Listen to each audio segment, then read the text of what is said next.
When I was a kid, my grandmother kept a big glass jar on her kitchen counter. It was an old-fashioned, clear jar with a rusty lid, and it was always filled with coins.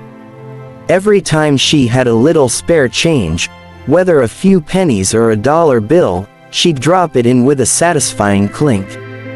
I'd often ask her about it, but she would just smile and say, "This jar's for life's rainy days, honey." I didn't fully understand what she meant back then, but I was fascinated by it. The jar seemed like a mystery, one she filled piece by piece. My grandmother was a simple woman who didn't have much. She lived in a modest house and wore plain clothes, but she always seemed content. She was the kind of person who would tell you stories that you didn't quite understand until you were older, and one day, when I was about 8, she told me one that I'd remember for life. "Back when I was your age," she began, her voice warm and steady, "times were hard. My family didn't have much, and every penny counted. My mother kept a jar like this, and every coin that went in was sacred. It meant we could get a loaf of bread if we needed one or buy medicine if we fell ill." She tapped the jar with her wrinkled fingers.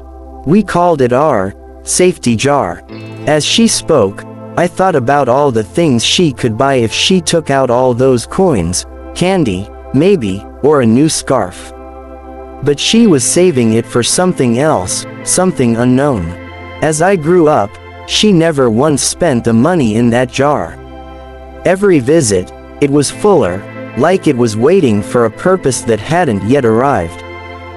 Years later, I was an adult with a job, bills, and a family of my own. Life was busier, and I rarely visited my grandmother. One rainy evening, I got a call from the hospital. My grandmother had passed away peacefully, and she had left her house to me. It felt like a quiet but monumental gift. I walked into her house, now silent, and there on the kitchen counter was that jar, empty. For some reason, I felt a pang of sadness as I looked at it. The jar had always been full, a reminder of my grandmother's care and wisdom. Now it was empty, as though something had been taken away. I wondered if she had used the money at some point, but I couldn't imagine what for. A week later, while sorting through her papers, I found an envelope marked with my name. Inside was a note in her familiar handwriting, "For life's rainy days." It contained a bank statement showing that over the years, she had saved every penny from that jar into a modest account. It wasn't a fortune,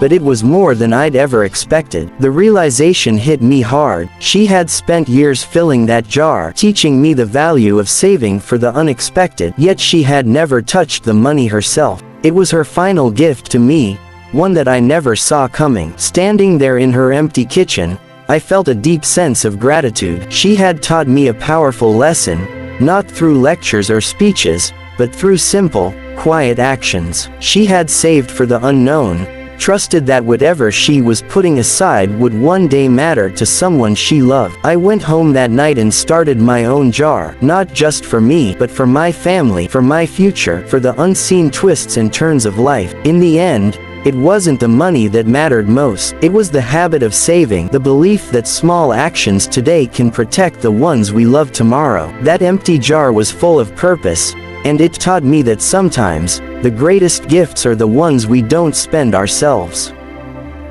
Subscribe to my channel.